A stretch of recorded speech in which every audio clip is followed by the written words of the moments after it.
Kalau sini aja. Saya kesini ini mau belajar, gitu loh. Belajar sama ibu, ya, posisi Merapi saat ini seperti apa, ya maknanya sampai di mana, kecenderungannya sudah membuat kubah, lawannya sudah membuat kubah belum dan sebagainya. Itu belajar sebetulnya, ya kan? Ditakuni nek kon jawab ya aku nggak kon jawab. Gitu. Ya, untuk antisipasi seberapa jauh kemungkinan apakah meletus atau meleleh dan sebagainya, kan konsekuensinya pengalaman kita 2010 kan itu loh. Jadi hal-hal seperti ini bagi kami jadi penting itu, sehingga menyangkut masalah kebijakan, konsekuensi yang akan timbul seperti apa. Saya kira itu yang penting. Nah, kalau menyangkut masalah kondisi Merapi, ya beliau yang lebih tahu daripada saya, dan apa aku ngerti. Kalau dari Ngarso Dalam sendiri, hal yang paling krusial dalam menghadapi bencana Gunung Merapi ini apa, Mas? Ya, krusial saya nggak ngerti yang dalam konteks apa, keilmuan itu saya nggak memahami. Saya hanya mempersiapkan seperti apa yang sekarang sudah disiapkan koordinasi dengan Sleman, ya tergantung bagaimana arah, ya kan, kecenderungan Merapi itu perkembangannya seperti apa, kan hanya itu aja, kami mengantisipasinya seperti itu gitu. Ya, karena tadi ya meletus seperti 2010 kita punya pengalaman, sekedar hanya meleleh keluar dengan asap pedus gembel dan sebagainya, terus laharnya mengalir, kita kan juga punya pengalaman, kan gitu. Hanya konsekuensi dari letusan itu yang menimbulkan perlu diantisipasi, kan gitu. 2010 kan nggak punya pengalaman, tapi 2010 jadi pengalaman bagus. Biasanya hanya meleleh kira-kira 5 km, 7 km dari pucuk Merapi, akhirnya meletus ya jaraknya 10, 15 sampai 20 km kan gitu. Untuk hujan abu pada waktu itu misalnya gitu lah. Ini kan pengalaman bagi kita untuk mengantisipasi, ya, sehingga kekeliruan di 2010 jangan terulang, misalnya gitu.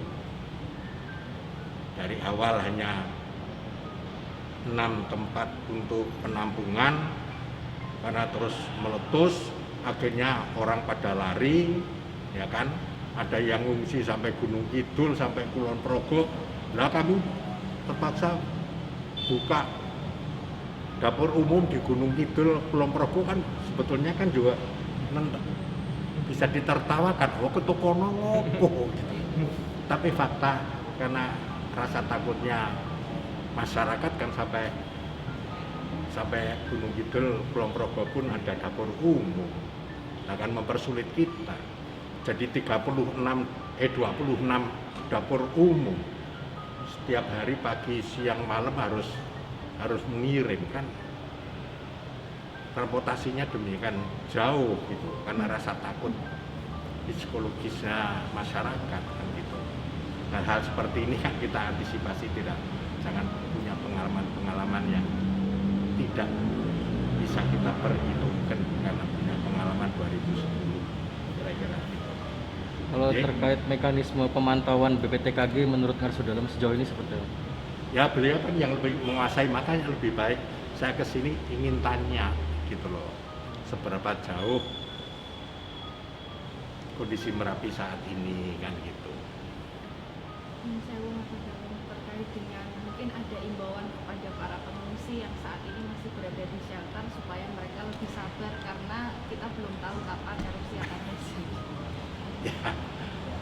Ya memang memang kita juga nggak tahu ya kan. Tapi saya kira kalau ibu-ibu suruh sabar bisa, ya bapak-bapaknya yang nggak sabar, gitu. Karena dia mesti ke atas, kecuali sapi dan sebagainya memang sudah ada di bawah. Hanya problemnya kita mengumpulkan sapi di tahun 2004. Pada waktu masih ke barat jatuhnya, itu mengumpulkan sapi sama mengumpulkan orang biayanya lebih mahal sapinya dengan orangnya gitu. Tapi persoalan bukan di situ.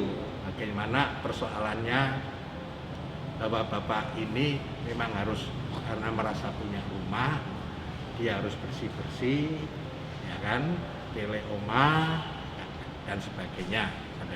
Itu sebetulnya sudah dari dulu naik turun seperti itu yang terjadi, nggak bisa tidak. Hanya ibu-ibunya biasanya yang sering gantian saja gitu. Hanya kalau sudah awas, nah itu lain gitu.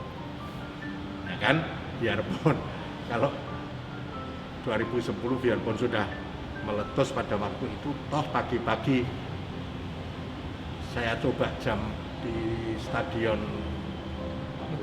Maguwarjo itu, coba saya jam 3:30 pakai mobil nunggoni ning kono, nek esuk itu ngopo to ya, sing do balik.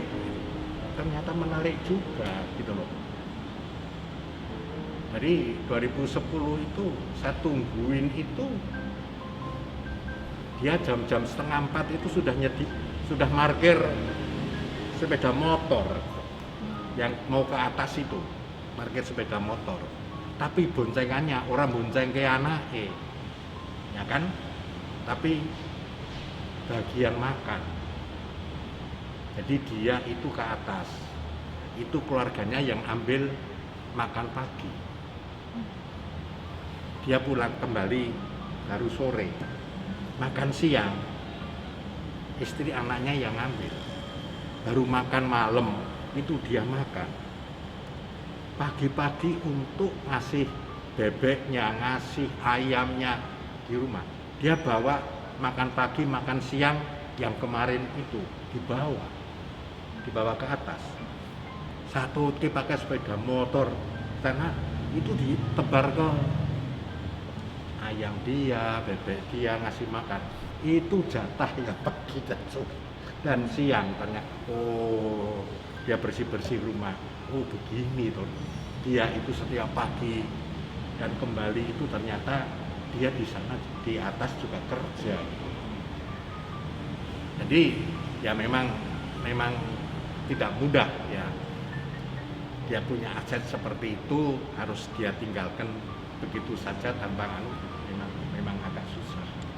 Dan itu yang memang menjadi dasar dia bolak-balik yang tidak mudah untuk berada stay di tempat itu.